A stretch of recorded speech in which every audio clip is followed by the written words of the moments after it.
Welcome back, everyone, to another random eBay lot unboxing. Random video games from eBay.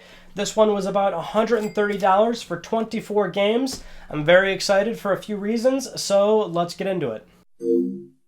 As is tradition, we will go over the eBay description to see what is potentially promised. A different seller, as always. This one claims random 12 video game grab bag bargain lot PS1, 2, Xbox, NES, SNES mixed lot of 12 video games. It says the lot contains 12 random games. I bought 2 quantities, so we have 24 here. From various publishers. Some mystery bags will also contain a rare game or two. Expect games from Xbox, Xbox 360, Xbox One, PS1, 2, 3, Wii, GameCube, PC games, Nintendo, DS, Super Nintendo, N64, and more. Great way to, blah, blah, blah, blah, blah. This is a mixed lot, a bunch of different genres. Check out our store. Thank you very much for your money. Yeah, so the reason why I'm really interested in this one is because, as far as I know, looking back at the previous videos, this is the highest game to price ratio. So all of these lots that we've done so far, when you do the math, the games work out to like $2 a pop, sometimes less. There was one where it came out to like close to $1.50 a game. So it's dirt cheap, dirt cheap. Everyone's always like, man, these lots are ripoffs. But I'm telling you, when you do the math, works out in your favor. This one, however, the games are like, this works out to about $5.50 a game. So a little bit on the pricier side. We're not right into the, we're not exactly in wholesale value anymore. I definitely expect that we could get something that might actually be much more interesting than the shovelware that we get, or brand new sealed games that, are just, they're brand new, but they're so popular that they've just been waiting to be liquidated. We've already done a lot of these, so it's just one of those things where eventually it's not going to be that interesting to really do these anymore, because if you buy enough wholesale lots, you're just going to keep getting the same stuff over and over again. But as I've explained before, after I get enough cases and box art, you can Frankenstein a bunch of games together to where you have a really nice complete copy of something that you've been looking for a while. And also, if you don't care about any of that stuff, if you're not a collector, then, well, you made out ahead and you just got a bunch of games for a very cheap price. But let's see. Ooh, wow. Okay, Super Mario Galaxy. A first-party, major Nintendo IP. I'm seeing Wipeout Pure for PSP. I'm already regretting that I didn't buy more of these, because I think there was a few other quantities, and I've been pretty frugal lately, trying not to spend too much. But let's go for the Wipeout Pure. This looks very, very good. Okay, I'm loving this. And PSP is an area that I'm not lacking too bad on, but it's definitely something that I want to keep building upon more. And so Wipeout Pure, I'm pretty sure I don't have. I always say that and I always look over here, but really this particular shelf's only like a fraction of my full collection. A lot of it's just in boxes right now. I'm in the middle of looking at properties to buy, and then I'll have more room to put up more shelves where I'll be able to display my collection more readily available so I can reference it faster. We have some PS1 games right here. Let's break into these. Look at this, cracking time. This is awesome. All right. So we've got Need for Speed V-Rally. I remember playing this back in the day, but definitely don't have it now. And it's complete. I mean, whoa, look at the condition of this PS1 game. That looks great. That's not, you don't see that too often. Must have been resurfaced, I'm guessing, because PS1, you're hard-pressed to find something that looks that good. So awesome. Then we've got Spec Ops Airborne Commando. Looks like another very good complete. I mean, gosh, wow, looks good. Look at that Celebrity Deathmatch. Look at that, it dates this thing. This disc looks immaculate too. Wow, it's got smudges, but whatever. It looks great. I'm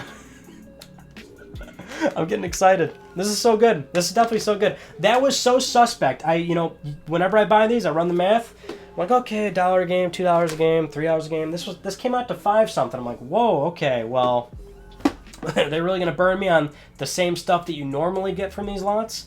Crack in Time. I'm guessing that the value counter is going to do fairly well on this one. Crack in Time, looking pretty good. I have a Crack in Time. When it comes to PlayStation platforms, obviously I've got a lot there, so there's a higher chance for me to run into games I already have. Dude, this copy of Galaxy looks better than mine. And mine was a launch day one. Mine is a launch edition copy where it came with that gold coin, if you remember that from back then. Dude, this looks better than mine. I mean, wow. Well, the disc doesn't. My disc looks better than this, but whoa, the case looks good.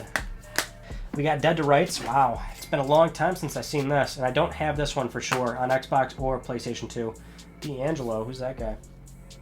Been a long time since I've seen that. Oh, hold on. The disc says it too, D'Angelo. Yeah. Oh, D'Angelo, what are you doing to your games? I mean, it's not the best copy of it, but it's been a long time since I saw that. Whoa, do we have a steelbook too? Let me just jump right into this. Wow, an MW3 steelbook. This is the first time we have ever been given a steelbook, one of those Founder Edition codes. I'm guessing that's already been used or it's not even valid. Call of Duty Elite Founder. Look at that. Interesting. This is a new one for the unboxing series, the Random Lot series. Never got a steelbook before, and I can guarantee you I don't have these. I actually don't like steelbooks. That's not an invite to message me and ask for these games. I've been getting that a lot lately too. People trying to get these things off me, but generally I don't like steelbooks just because I don't like how they're lined up against standard cases.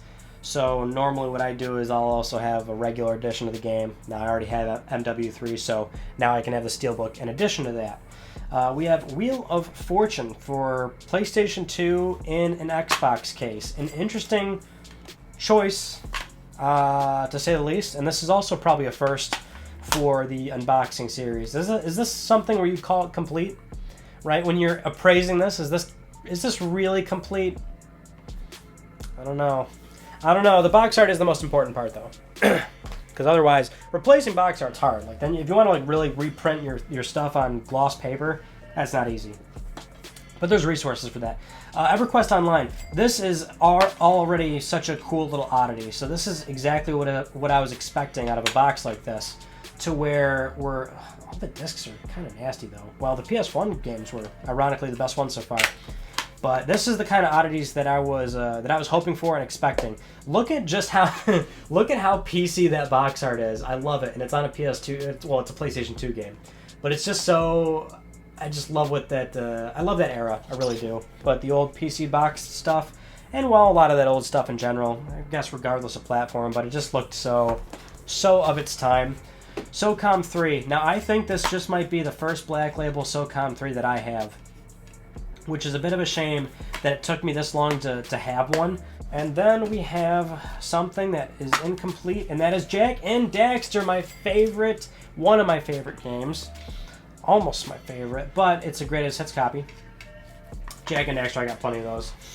You know I'm on top of that one. Need for Speed Hot Pursuit 2. I had a lot of fun with this game back in the day. Oh, dude, D'Angelo again. What is going on here? Who is D'Angelo? And why do I have all of his games? Is this contraband? Am I really just in a upsetting place where I've purchased a bunch of games from D'Angelo unknowingly on his behalf? Battleborn, and this is really strange. This box is it's a PlayStation 3 case, but there's an Xbox One label case, the shards of an Xbox One case taped into the upper layer of a PlayStation 3 game. This is, boy, yeah, this box is unique. There's no doubt about that. There's no doubt about that. This is a monstrosity, and I don't even want to really look at it anymore. What has that man done? Cabela's Dangerous Hunts 2009, another Cabela game. We always run into these when we do a random lot.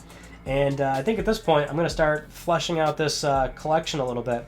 And we got Tony Hawk's Pro Skater 2X 2 times. My God, what a fantastic video game. We got that remaster coming. remake, really. It is. It's a full-blown remake, and it looks so good. Moment of truth. Minecraft story mode on 360, and we got some PlayStation 4 stuff. This might be the first time we've ever gotten a PS4 game in a random lot, outside of the 10 games that were purposely a PS4 random lot. Minecraft story mode on X1, and this might also be one of the first complete Xbox One games that we have, and this is a fully complete X1 game. Ooh, here we go. We got one of our, this is Captain Skyhawk. Interesting. I don't have, oddly, unsurprisingly, I don't have many NES or SNES games, so it's nice to get anything, really. I don't really care what we get in the in this area. But, yeah, this looks good. The sticker's nice. This is one of the only circumstance where you want a nice sticker, and it does look very good. Got marker on it. That's another problem with all these, when you go to the cartridge era, it's always, you want a good sticker, and then you don't want any markers or, obviously, scratches, but markers is the big one. Marker and pen, all over cartridges. We got Battlefield 1. I think I just bought this, actually, so do have an extra one. But also good that we have, now we're building a small collection of PS4 cases, because I already have a few of those sitting left over from some PS4 games that I bought from the used Amazon video, and then any other time I buy used stuff for PS4, just make sure I have extra cases on hand. But, you know, sports games always lose their value pretty quick. Final Fantasy 15 for Xbox One, so unsurprisingly, Xbox One is a circumstance where, because I mainly play on PlayStation 4, it's very, very infrequent that I'll buy a third party on Xbox One. So this is a platform where over time, once the prices come down, and it's already actually pretty cheap to buy for Xbox One, but once it's it's truly an outgoing platform, a previous generation console, the prices will come down even more, and that's where I'll probably pick up some cheap third-party stuff, given when the price is right. But this looks like a very good copy of Final Fantasy 15. We have Arkham City on 360. We've run into this a few times. We have Bioshock Infinite. Also, I love this game. Some people did not like this entry in the Bioshock franchise. I loved it. Look at this. Okay. So I was purposely trying to steer my eyes away from this right here, and then also we have an Intellivision game right here. And this is so vintage. And I love that we have very, very good condition boxes for these. This is an area where, well, it could get real expensive. Obviously, considering it's in this lot, it's not that much. And I mean, realistically, when you look at this Vegas Stakes, I mean, we already know this isn't really a huge game that everyone's looking for when they're trying to complete a SNES collection. But it still looks cool. I'm not going to take this out. I'll examine this later carefully. But awesome. Little fact about your boy right here. I used to be a table games dealer. I used to work in a casino, and I did table games. I used to deal craps, roulette, blackjack, all the carnival games. Terrible job. Well, you need some bad people in the casino business, let me tell you. Very bad people, but good pay. And then we got Space Battle for Intellivision, and this box looks actually really good. Really good. If I haven't already explained it before, I'm not good when it comes to values for really old games. So Intellivision is one of those areas where I don't look for these games all that frequently. But this is so cool to have, and I can already tell I'm going to fall down the rabbit hole of probably window shopping more Intellivision now that I'm holding one that looks this good. A lot of what I've seen in person, at least with Intellivision, pretty beat up, so the fact that it looks this nice, now I already know, now I'm going to start looking at all that stuff tonight. So here's all of our games laid out. In terms of our value counter in the bottom right corner, as I've often said, I figure out what that number is in post, as in I don't know what it is right now, but looking at what we have, paying $130, we're over. I'm not sure how much over, but even if it's not that much, I'm still fine with it. The mix of games that we got, the quality of games, I'm thrilled. Thank you so much for watching this video. I hope you've enjoyed it. If you have not yet, of course, please subscribe for the best PlayStation news, reviews, and updates that are here on YouTube, and more random lot unboxings like these. And you can also follow me on Twitter at Mystic Ryan, and that is it. I will see you all in my next video. You take it easy.